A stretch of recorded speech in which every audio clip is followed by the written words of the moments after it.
Hey, so I don't know if you saw the news last week, but this happened. They have given billions of dollars to mental health and the homeless population. A lot of them don't want to take the programs. A lot of them don't want to get the help that is necessary. You can't give them a choice. Either you take the resources that we're going to give you, or you decide that you're going to be locked up in jail. That's the way it has to be now. Or involuntary lethal injection or something. Just kill them. Yeah, Brian, why? So in case you missed that, that was a Fox News correspondent calling for the euthanization of unhoused people, saying just put them down. No consent necessary, just knock them out. So he said that last week, and then as of 2 days ago, what day is today? I am recording this on the 17th of September. So as of the 15th, he apologized, said, oopsie daisy, I didn't mean that we should just be unaliving unhoused people. That's on me. My bad. Only for this to be out in the news today. Well, I guess technically, your guys, I'm in Thailand, so I'm 12 hours ahead, so I get the news a little bit. So this is still technically your today, even though I'm in your tomorrow. It does not matter. So 13 people hurt in 2 mass shootings at Minneapolis homeless encampments on the same day. Police are investigating a possible connection between the 2 shootings. Now, you don't have to be a rocket scientist to know that when a Fox News correspondent, when a conservative news correspondent said we should eliminate homeless people, and then there are 2 mass shootings that happen that specifically target homeless people, I think we know what a connection is. So at least 13 people have been wounded, 5 critically, in 2 shootings that erupted over the span of 12 hours at homeless encampments in Minneapolis, with the city's mayor saying he wouldn't be surprised if they were connected, no duh. The shootings on Monday marked the 4th and 5th mass shootings to occur in Minneapolis in the past 3 weeks, including one on August 27th at Annunciation Catholic school that left 2 children dead and 21 people injured. So above here, they're saying that there was an earlier shooting at 11 a.m. near the intersection of East Lake Street and Stevens Ave. While the investigation is still very, very preliminary, that is certainly something that we can't rule out, of course. It's something that we're still considering. They're talking about there being a connection between the 2. Asked about a possible connection between the 2 shootings, Frey added, we don't know for sure, but I wouldn't be surprised. So why am I talking about this? Why on this page am I talking about this? Now, usually when I talk about decentering men, I'm talking on this page anyway. Generally, I speak about it on a relationship, a one-to-one basis. What is happening outside my window?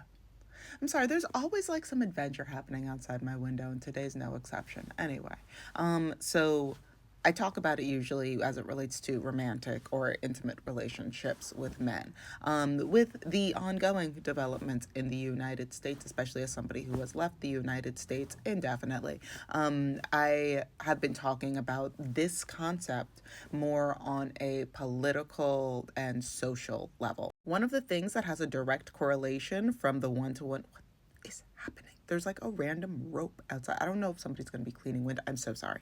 One of the things that I talk about a lot on this page as a one-to-one when it comes to dealing with men is listen to them.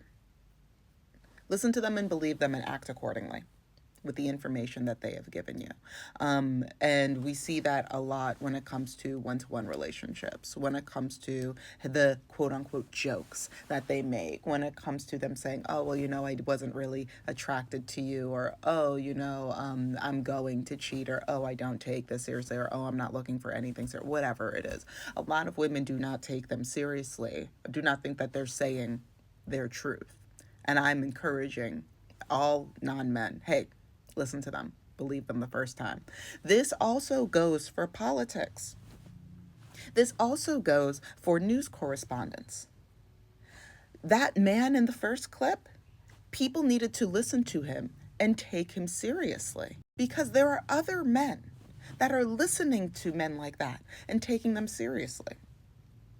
Now, I'm not going to put money down, but if I would put money down, I would make money. That the shooter connected to the shooters, whatever, of these two mass shootings, I think I know exactly what demographic they fall into.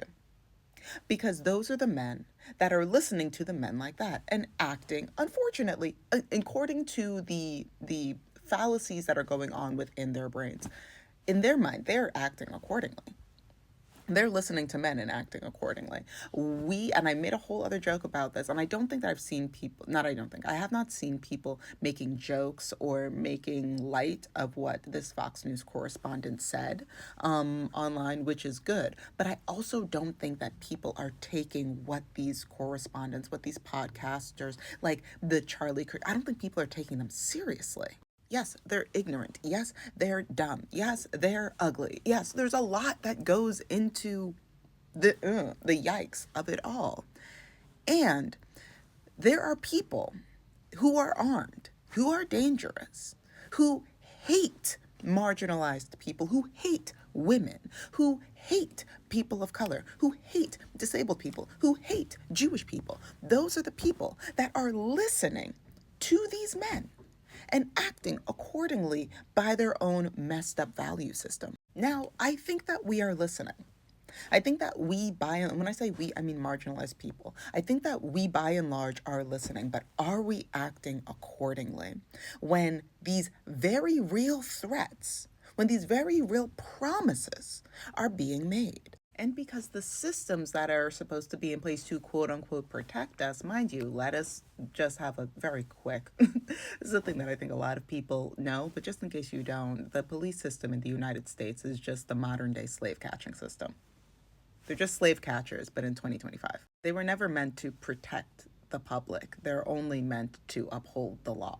This is why you see so many women who have been in domestic violence situations, so many people who have been assaulted, people who have, and the police are like, there's nothing that we can really do because the law, it's not about protecting you, it's about upholding the law. So when these systems, when these entities that we have been taught were meant to protect us, when the blindfold comes off and the eyes are wide open and you break the rose-colored sunglasses and you're like, ooh, oh no, what can we do to protect ourselves, not just from the dangers among the public, but also from these systems that were never meant to protect us?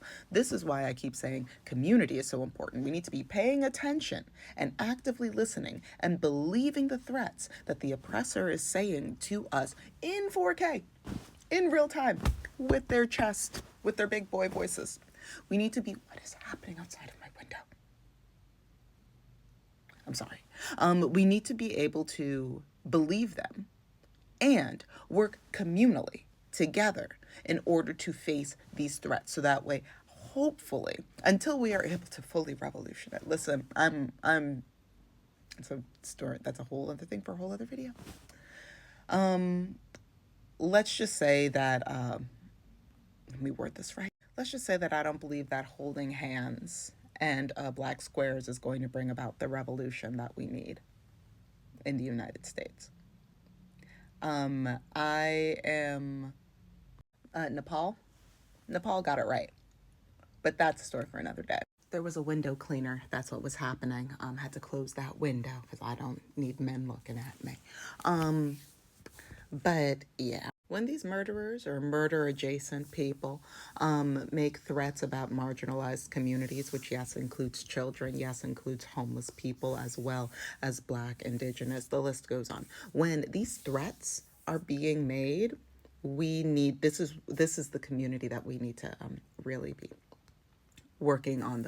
We need to be rallying together, because what happens to the most marginalized of us will eventually happen to all of us. So folks in the United States, because most people are so close to homelessness, paycheck to paycheck living, and homelessness is, I made a video about this, technically illegal in the United States. So it's giving either you die in the streets or we imprison you and use you for slave labor. Community. Community is how we survive this. So start building community intentionally. And that community needs to be intersectional. Yes, that will be including homeless people, unhoused people. That is all for now. Let me know your thoughts in the comment section. Please stay safe out there.